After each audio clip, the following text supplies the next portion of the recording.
Good afternoon. Muy buenas tardes. This is Vancouver Co-op Radio, CFRO, 102.7 FM, www.coopradio.org, live on the Internet.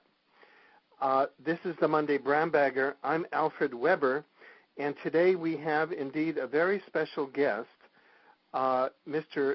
Don Carter, who is a pioneer here in British Columbia, a longtime president and vice president for over 15 years of the Caribou Mining Association, a resident of the Canal area in BC, and a new energy scientist who has been pursuing original research in new energy areas. And Mr. Carter is here with us for two reasons. One, to begin to share with us, I think, some of the concepts of his research, but number two, for a very urgent reason that I think all British Columbians and all Canadians, and indeed all citizens of the United States and North America and elsewhere throughout the world that are listening to this program need to hear. And that is that he has suddenly been brought up on what I consider to be unlawful charges by Revenue Canada that seem to be directly in retaliation for his new energy research. And we want to bring these out to public light. Welcome, Don. Hello, Alfred. How the heck are you? Great.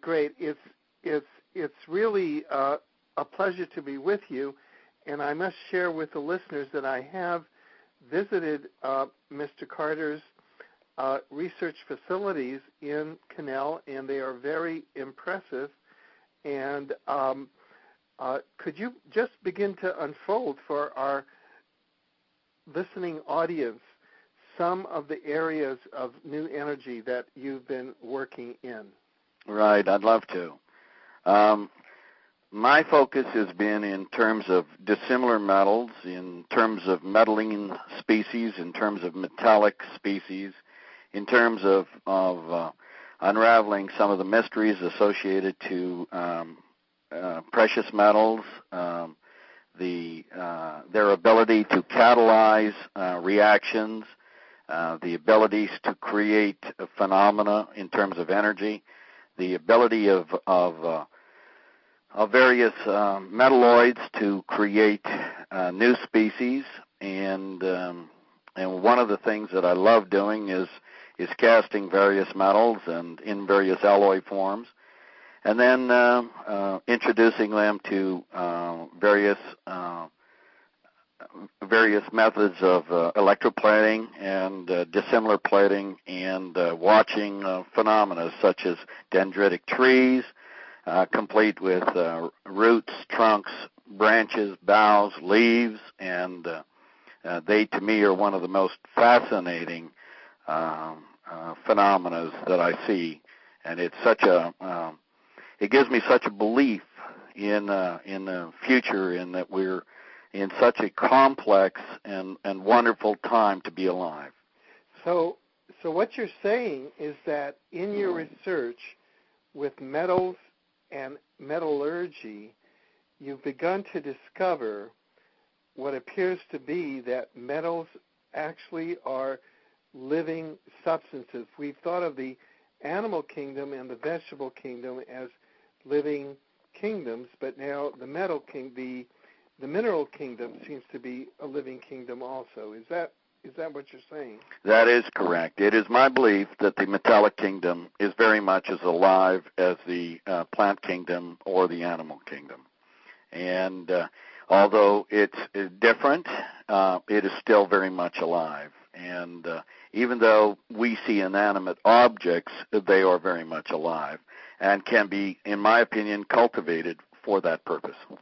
And so what would be the new energy implications of this discovery and this work that you're doing in this area?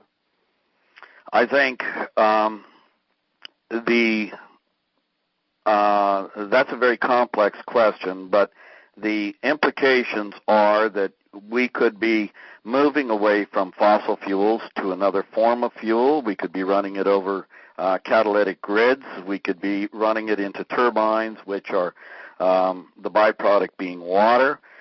We could be doing other methods of locomotion as opposed to fossil fuel-based engines.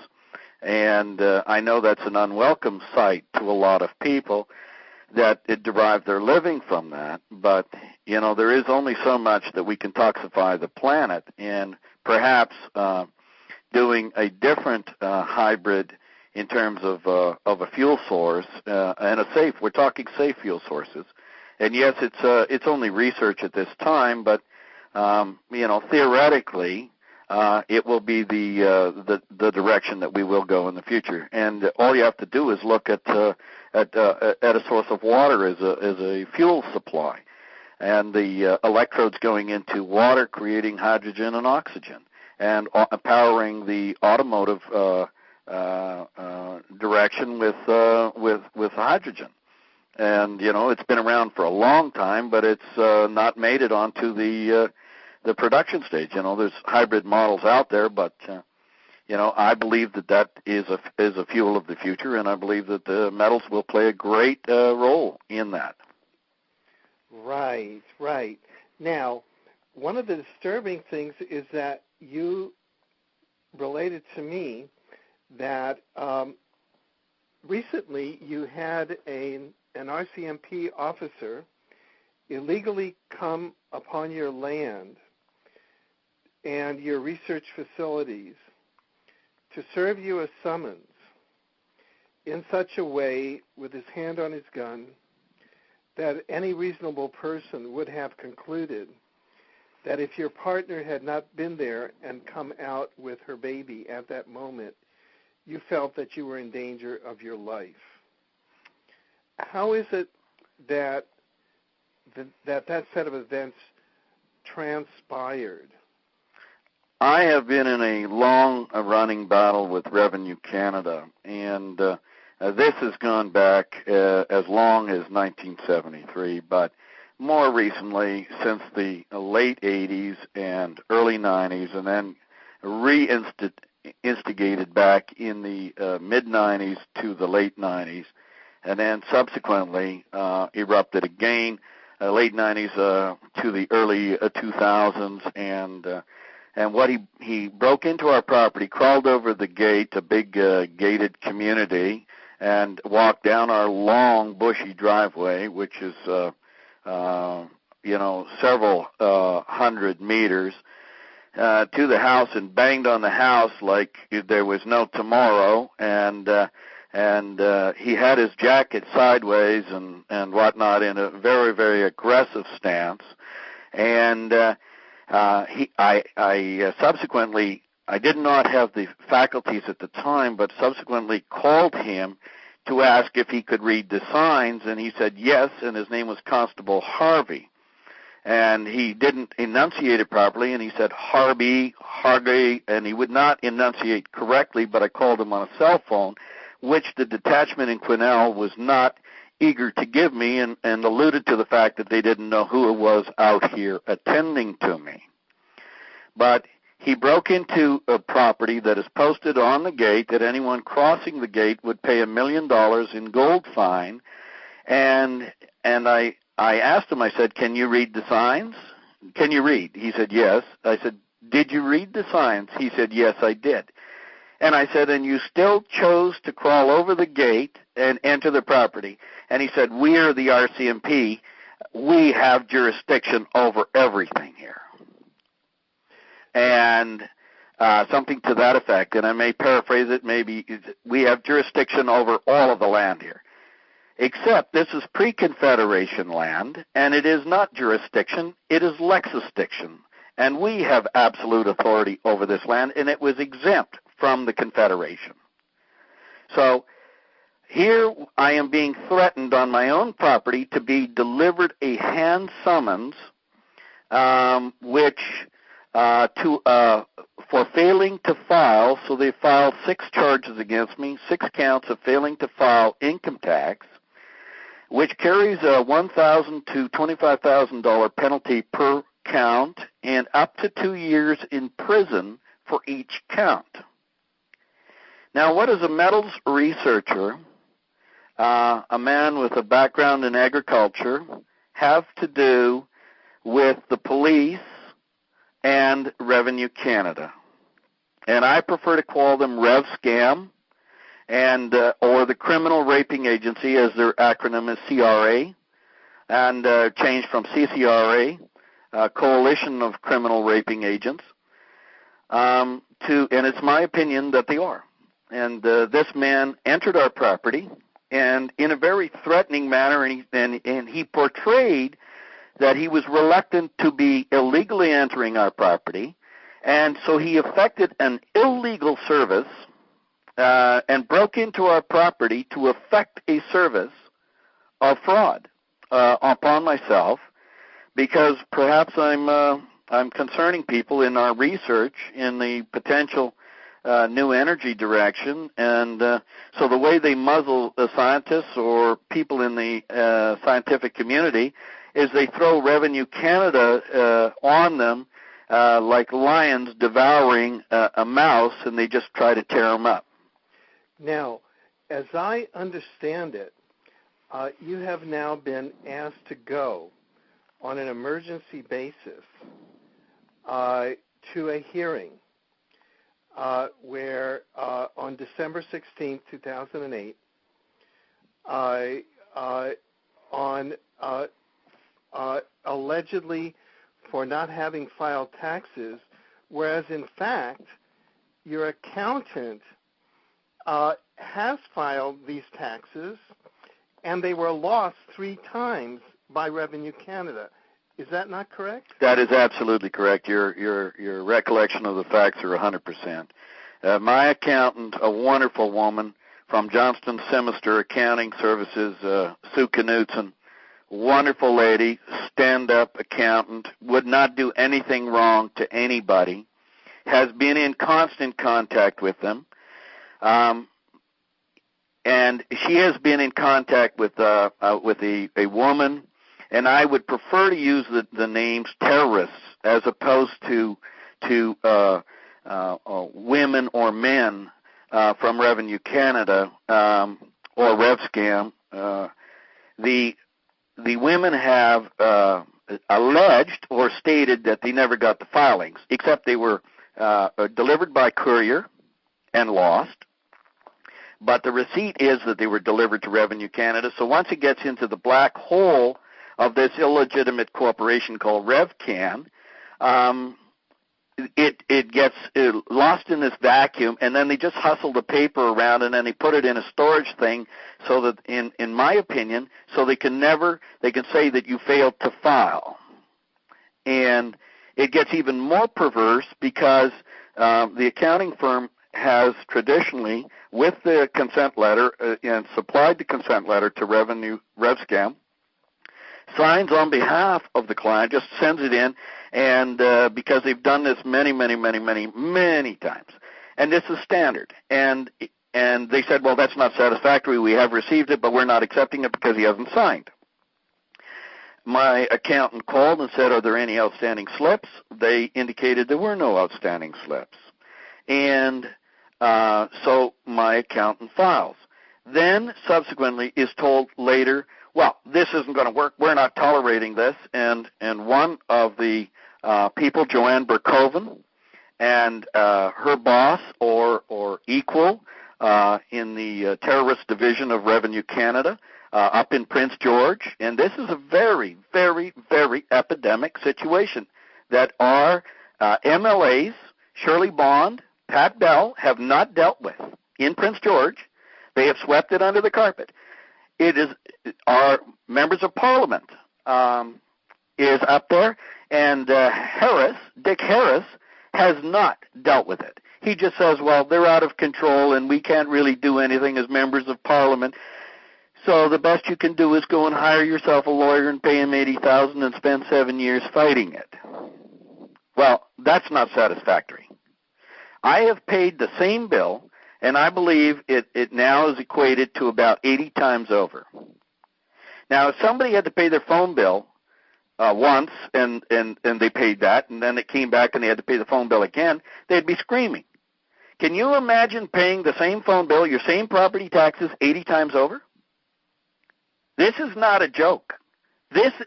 It is more perverted than I could even dream of. I mean, fiction doesn't even hold a candle to reality. And they're out of control.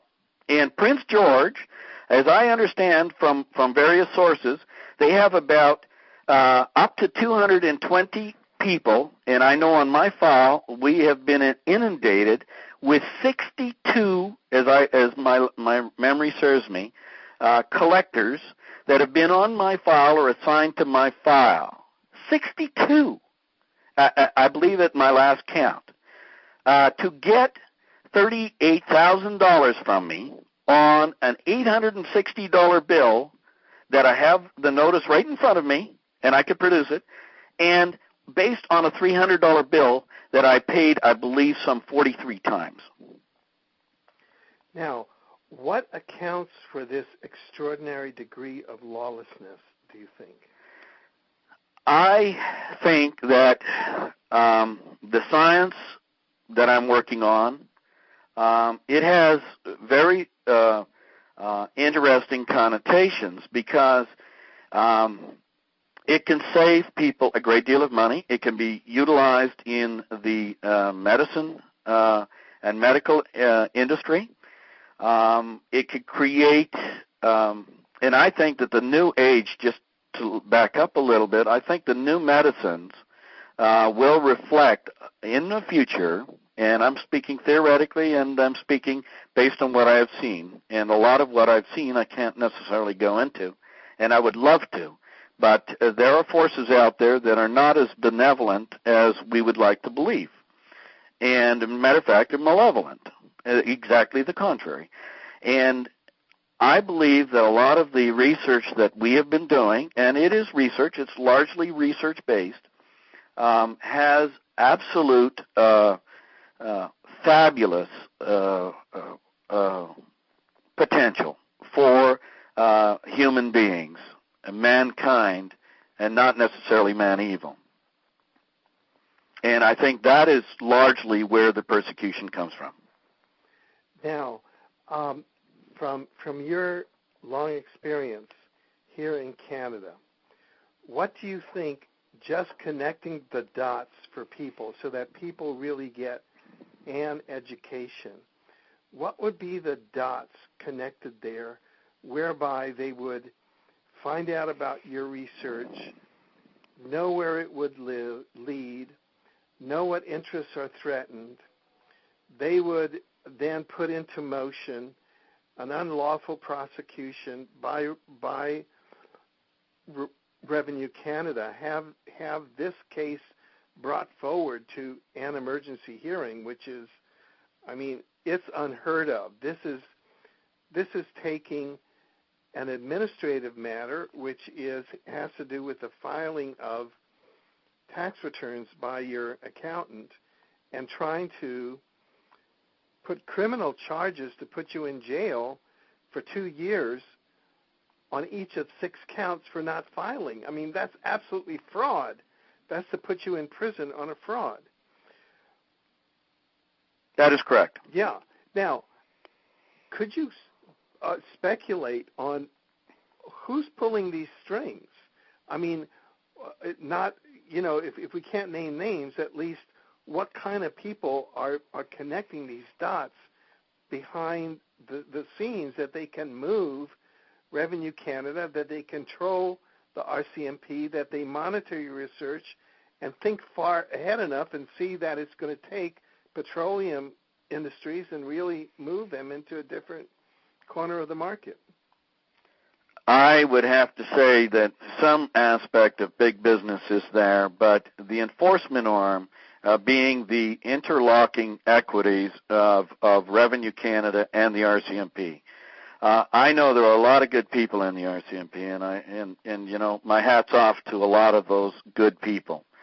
But they have more than their share of rotten apples in those barrels. And with this group of terrorists, and I have to say that, and it's in my opinion, and I keep saying it's my opinion, because we have a supposed fairness coordinator that was appointed to my file, and I call her a betrayal, treachery, and unfairness coordinator by the name of Raquel Johnson. And in my opinion, she is everything that I've just said. She works out of Prince George. They assigned me another person by the name of Doreen Harrison, all directed fraudulently by J.M. Inglis, a director of RevScam, Prince George, and another head honcho director, in my opinion, the terrorist coordinator, Don Salmons. And Don Salmons then turns it over to people like and J.M. Inglis, to Christine Cook, to Bobby Miller, who then raid my bank accounts and just fraudulently, under fraudulent pretenses, go into the credit union in Quesnel, and by all means, one should never leave money in any bank because they just go and take it. If you have it in your name and you haven't broken any laws, and you haven't, banks are the worst place in the world to leave your money. So, you know, anybody listening to this that has any amount of money, don't leave it in a bank, because they have an arrangement with Revenue Canada. They just come along and put a slip in there and take your money. And they don't have to be accurate. They just do it. Now, it's bank fraud, so why is somebody not arresting these people is beyond me. Now, if there's 62 people that have been involved in wire fraud, bank fraud, grand larceny, grand theft, extortion, terrorism, blackmail, and that's just to name a few. Stealing a man's livelihood. So I can't send my children to the proper university. My son had to bail out of a university over in Saskatchewan because I couldn't support him.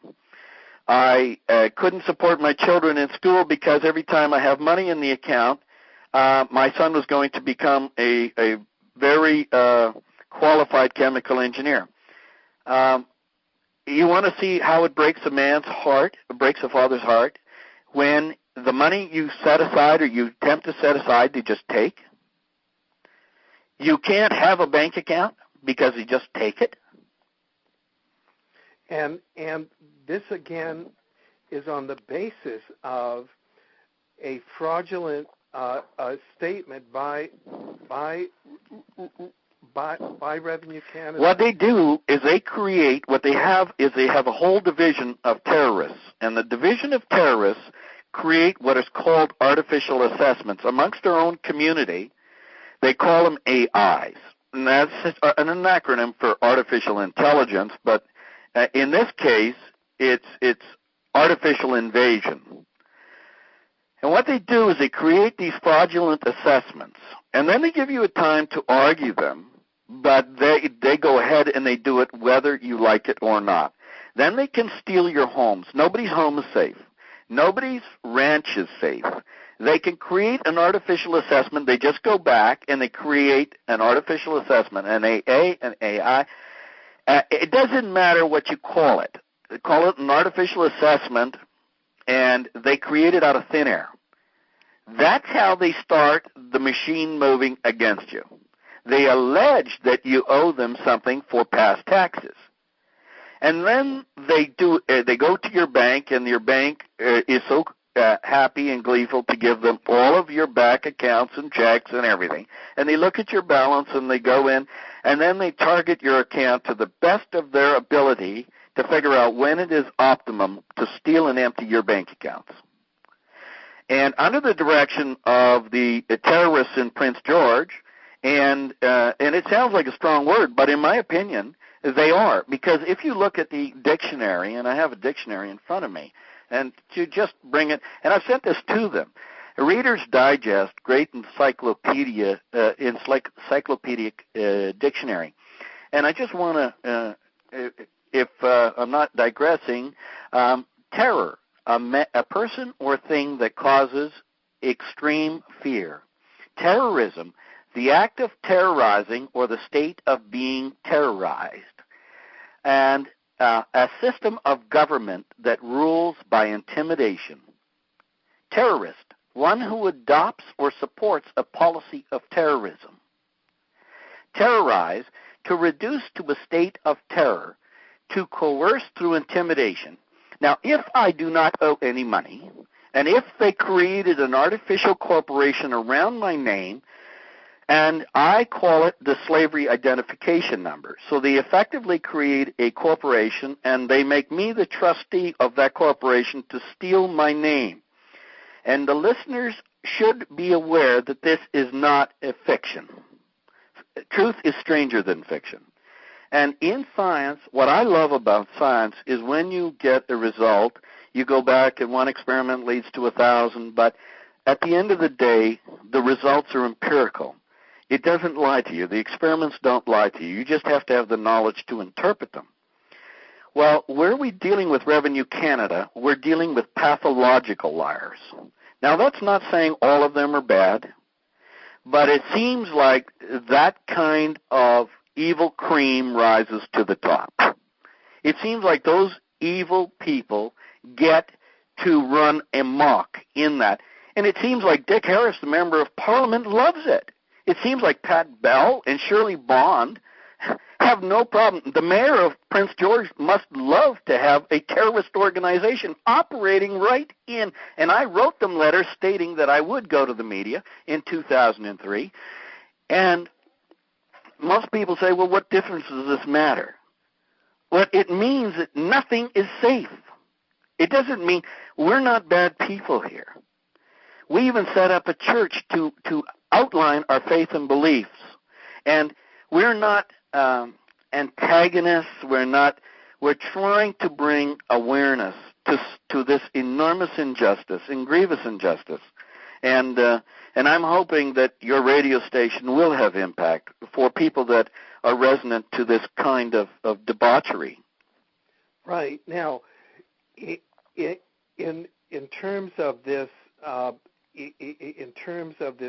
Revenue Canada and these cells of government that are operating and kind of codependent and facilitating each other up in the Prince George area, do you think that Revenue Canada, this segment of Revenue Canada is operating on its own, or do you think that they're getting orders from a larger organization like CSIS or the CIA? I think that's absolutely correct. I think that CSIS has had more than its hands in this operation, and what other acronyms of names that we don't even know of secret organizations that they operate. I think that there is another agenda here. This is not about taxes. We don't owe any taxes. And I have been forced under threat, duress, and intimidation to make payments endlessly to this illegitimate private corporation that operates as a collector on the Corporation of Canada in bankruptcy. And what I've learned, and you know, I am only a layman when it comes to all of the intricacies of law and all of the intricacies of the Tax Act. Heavens, you have to be an expert just in tax, just to even understand the tax code. But as a layman and by the people that I've talked to, this is not an isolated situation. This seems to be perhaps maybe how we address the scientific community. Maybe this is how we stifle research in the corporation called Canada. Maybe this is how things are really done in the illegitimate Corporation of Canada. Maybe this is how they bring people to... Now, it says in the Bible that thou shalt not shall not submit to a false god. Well, by me being forced to submit to Revenue Canada, are they not becoming my false god? Are they not making me force and bow before their false god, their Satan? I mean, I have to ask this because it seems to be about principalities of good and evil. And I know that people, many will cringe when they hear this, but it is so dark and sinister that I can't think of anything else that would allow someone to crush honest people, good people, and it's not just myself. There are many, many farmers out here that have ended up in the psychiatric wards where their entire holdings were taken based on fraudulent assessments generated in the Prince George area. And nobody does anything about it. It's just, thank God it wasn't me. Well, let's not say anything about it because he might turn on us. Well, could you share for the listeners how your case was suddenly 4 months ago taken from the back of the line and suddenly thrust to the front of the line 4 months ago? Yes, that's absolutely correct. We first got notice in June. I think it was about June 6th that they were going to move forward with the charges. And when the Constable Harvey, if that's really his name, and out of Prince George, if he would even have the courtesy to give me his badge number, which he did not identify, and wouldn't adequately identify his name. But this is not the first time that the Quesnel detachment has been here. And along those lines, I'm just trying to group with my thoughts, how this thing moved so fast. When we were served on June 6th and they had the tax filings electronically generated, they were generated and sent without my signature. I think it was on or about June 12th or June 15th or whatever, mid-June. At that point, I thought that reason would prevail and that would be the end of it. But no, not to Joanne Burkoven, not to Raquel Johnson, not to Paula McGahon, and not to Don Salmons, director, not to any of these people. That didn't matter. The first issue was that they needed another $36,000 from me. So they made an $860 bill.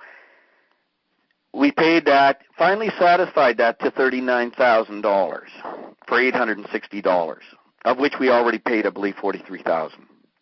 But now they removed me from the back of the bus, so tentatively filing, my accountant calls Joanne Burkoven and says to her, we are going to be filing this late, and you've hit us right in tax time, and we will have this in your hands latter part of May, early June, etc.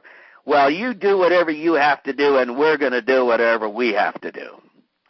Well, Joanne Burkoven has made this her satanic crusade, and she put littered documents on our church property that she, with the RCMP, there was 2 RCMP there, and she illegally trespasses, puts her hand through our gate, and throws 15 or 16 pieces of litter on our church property, which is the same property as the research, because we had to bring this to a head. And now we've gone in June. We've gone right to election in December 16th. They want me to elect, and they want me to be in trial on January 22nd. Now, up here, the normal backlog is 18 months to 2 years, and in some cases, depending on what it is, 3 years. But I've gone from the back of the bus to the front of the bus in 4 months. That's it. I thought that was pretty interesting. So, what is your strategy now? Well, my strategy is to expose it as best as I can, and with good folks such as yourself, Alfred, and hoping that your listeners and appealing to the listeners that they don't see this as an isolated situation. If this can happen to me, and I've been no threat to the government, other than I have been on public speaking, making mining awareness issues, and about harassment by government on miners and how miners are being displaced. And I'm talking about smaller operations, placer operations. I'm talking about smaller hard rock operations. and ultimately, keeping an industry open for prospectors and developers, and talking about the very complex issues. That alone has made me a target because I'm talking about low-impact mining. I'm talking about multiple resources being extracted at the same time. So if we're going to disturb the land, why not make the best use of it as possible? Why not take out multiple elements where possible? And why not do it in the most friendly manner that we could possibly mine in, so that we look at this earth in a very, in a sacred way. We don't just defile her, but we use a good conscience. I'm talking about a good conscience in terms of mining.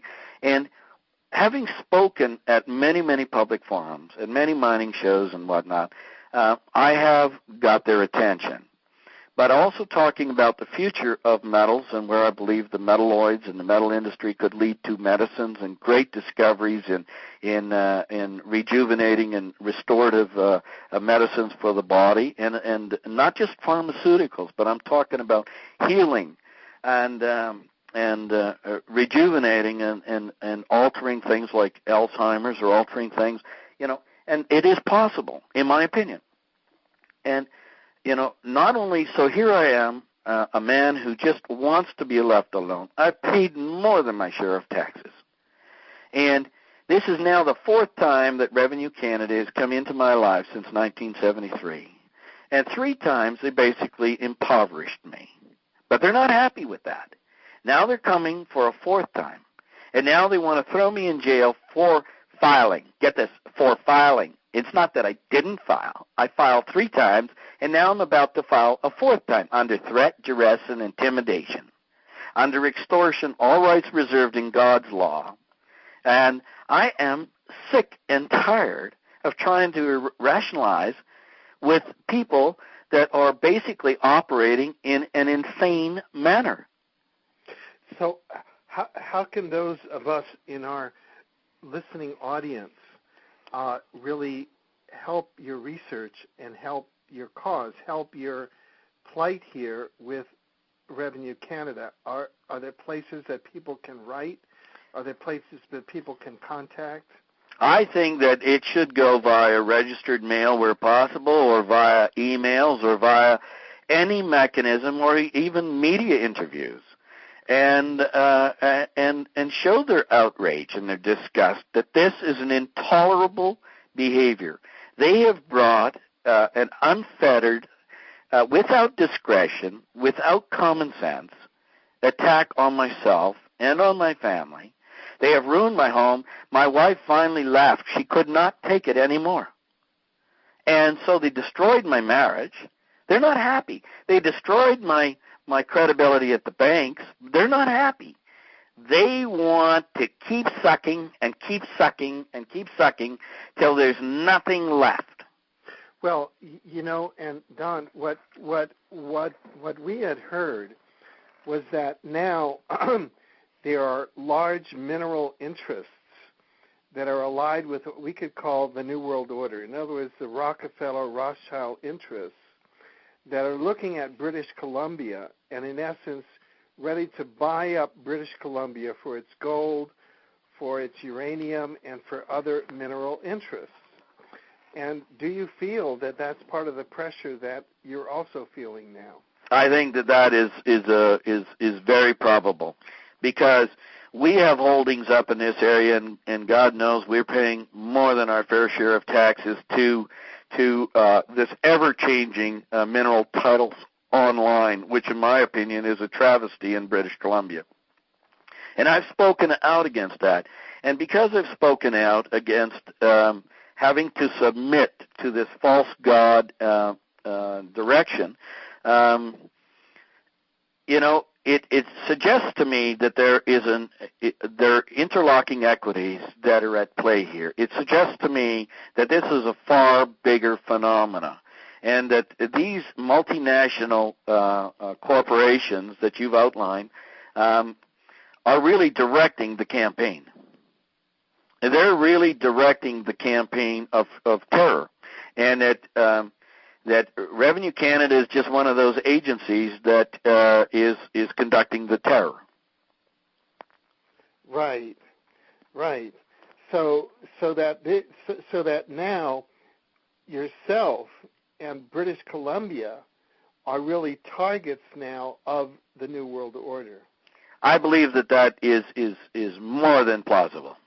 I believe that there is in my opinion, there is something far more sinister behind the scenes. That this Revenue Canada situation and the RCMP showing up at our boundary. There's never been an altercation. There's never been an incident that they have this justification. And it seems like the RCMP are only too willing to go and become process servers for the Revenue Canada. Now, that is, by law, as I understand, is against the law. They're only there supposedly as peacekeepers. Well, why are the RCMP not out here protecting me against Revenue Canada? Try and file an information. Now, we need to know who filed the information that swore out this very perjurious document, in my opinion.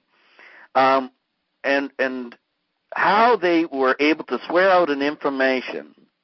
And they lost, on my previous filings of 91 to 98, I think they lost that 7 times. And so I had to send it on the 4th time to the premiers, to ministers of Parliament and MLAs. I had to send it to radio stations. I had to send it to other people so that in case that they lost those filings, that they could go to the Premier's office or they could go to other government offices to get the ones that they seem to not be able to hold. Of course, they got them. And then I talked to Mr. Ken Johnson at the CRA, and it was at that time CCRA, and they acknowledged that I had been extremely prolific, and it was all in their warehouse. And I was extremely prolific in writing and bringing attention and filing. But for some reason, they got lost in their warehouse. Now, what this means is they're doing bait and switches, misdirection, and they're deliberately doing this to assassinate one's character. Right. And thereby minimizing your impact and your ability to develop mining resources. You're minimizing your ability to develop research because you're always ducking. You're always looking over your shoulder. I mean, how come the RCMP aren't out here helping me deal with Revenue Canada? Right. Now, you have also been advised that these judicial processes, if one attempts to plead out a case, you're at risk, correct? That is very correct. It has been discussed about a potential deal, and taking claiming that I failed to, maybe I get hit with 3 charges, pleaded out, and maybe pay a $3,000 fine. But there's the deal can be made between counsel and the Crown. Except in this case, are we dealing with a federal Crown who really has no latitude to do business in the province? I mean, they're operating illegally under a memorandum of understanding. Tax situation was only under the Constitution, under the B&A Act, was the sole prerogative of the provinces. And in subsequent decisions, the federal government had no jurisdiction in tax matters in the provinces because that was the sole prerogative. But they went into memorandums of understanding with the federal government, and the federal government collects the taxes in the provinces. How bogus is that? I mean, now we're getting to a more sinister aspect of what's really going on. So where it goes is, so they ran me through to this trial. They suggest that I plead it out, and if I plead it out, what happens? I may get 6 years. 6 years, I may get a $75,000 fine. For filing? I mean, late filing? There is no such thing. Late filing is an administrative issue. Exactly. It's not a criminal issue. It's an administrative issue. And you are doing so in communication between your accountant and the tax official. Our accounting firm has been in constant contact with Prince George, and Prince George chooses to pick up the phone when it's convenient to them. And then they don't get back, and they don't get back, and then they lose files. I mean, if we lost files in a business forum, in our personal life like they lose files, I mean, my God, these people shouldn't even be allowed to purchase fuel for their cars because they can't keep files. Well, there's the old Latin saying, which is quis custodes ipsos custodes, and that means who guards the guards themselves. And who is going to guard Revenue Canada? Now, is that the Attorney General of Canada? Who works on behalf of a bankrupt corporation? Right. So, I don't know. So who is it that one can, on either administrative or judicial review, bring in on a legal basis to review this unlawful prosecution and these gross violations of law?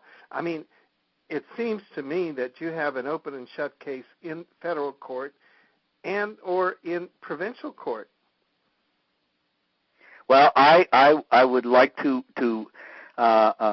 believe that, and I'm hoping that common sense will prevail. I don't see it from Revenue Canada. It's certainly not going to happen. They're not interested in any deal, and I'm not interested in pleading guilty to something I'm not guilty of. Right. And I can't bow before a false god. And it is the first commandment. I can't get down and bow before a false god and give Satan his due. And yeah. And so what they're doing is this is a religious persecution now. It's moved from just being a fraudulent prosecution. It's an unlawful prosecution. It has moved to now they want to force me to bow before their false god. And also, I might add, to come around full circle to the beginning of the program, and we have about 6 or 7 minutes left in this very powerful and exciting segment.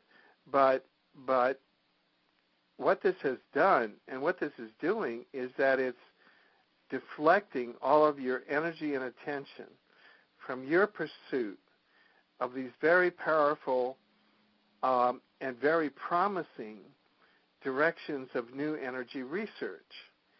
And it seems like it's directed at blocking you from making these breakthroughs that are necessary for the progress of humanity to get beyond its dependence on petroleum and nuclear energy. I believe that wholeheartedly, and I believe that there is a very sinister purpose behind whatever is going on here.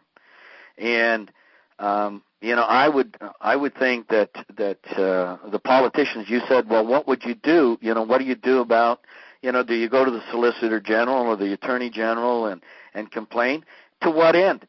The members of Parliament don't want to do anything. I mean, I have letters right on my desk because I'm talking to you at the radio station right now, written to Stephen Harper. And I didn't even get an acknowledgement other than thank you for your correspondence.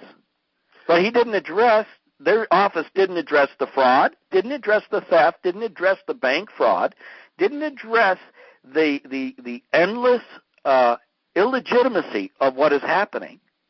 And so does that mean that Revenue Canada controls Stephen Harper? Is that, and I need to know this, does that mean that the corporation, because it's insolvent, is really run, and I hear that this is the case, that it's really run, that the Prime Minister is really not the Prime Minister, he's only acting for the bankrupt corporation of Canada, and he's really only acting for Revenue Canada, the receivers, the revenue for the Revenue Minister, and who is really the receiver of the bankrupt corporation of Canada. Now, and so Revenue Canada is out there just raping and pillaging the people, and with no end in sight. Just take more, just take more, just take more. And somebody has to figure out that this is an illegitimate process. This does not work. And the victims are the people across this great country. And I love this country. I am a patriot of this country. I believe in this country. But it's not working. The way it's running right now does not work. If you can allow a band of conspirators and thieves and terrorists to destroy everything a man works for. I've heard of third-generation farmers out here losing their farms to these artificial assessments.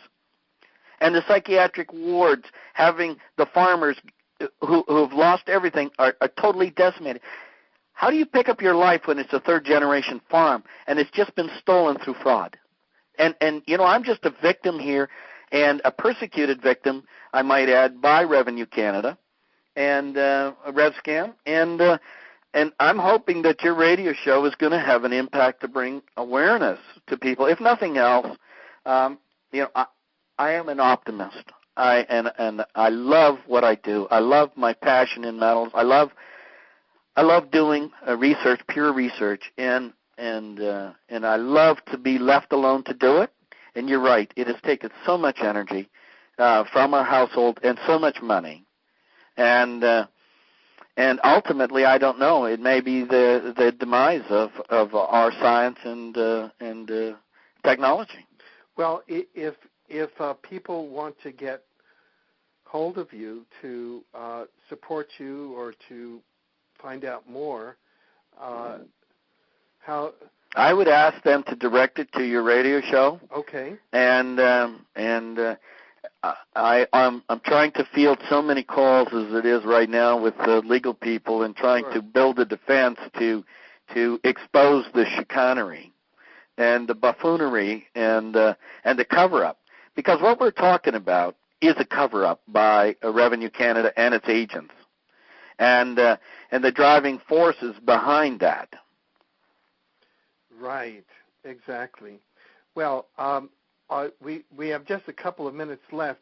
Are there any sort of final thoughts that you'd like to share with our listening audience, Don?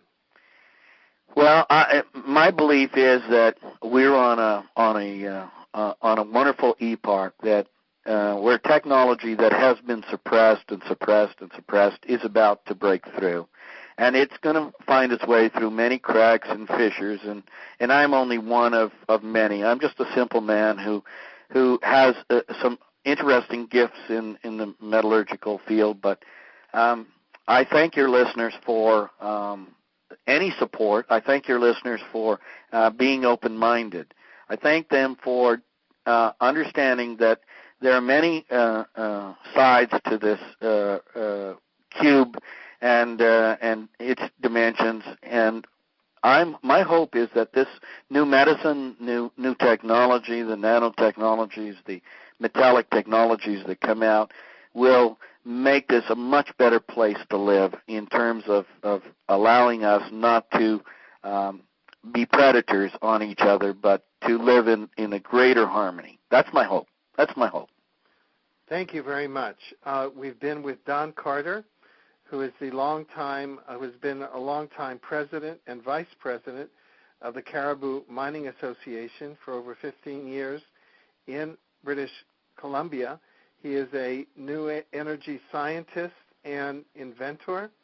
He is in the Canal area, and he shared with us the essence of his research in research directions in the new energy area, and the battle now that he is having with the New World Order forces who have manifested in the form of an unlawful persecution by Revenue Canada, clearly unlawful, with a hearing coming up on December 16th. And we urge all of your support and attention to this important issue, as well as to all those miners and farmers in the British Columbia area who may be now losing all of their properties and falling prey to the New World Order onslaught through Revenue Canada, the RCMP, and all of their departments on behalf of Rockefeller, Rothschild, City of London, and Wall Street predators. This is Vancouver Co-op Radio. This is the Monday Brambagger. I'm Alfred Weber. May you have a wonderful and miracle-filled day. Thank you. Thank you so much, Alfred. Thank you. Bye.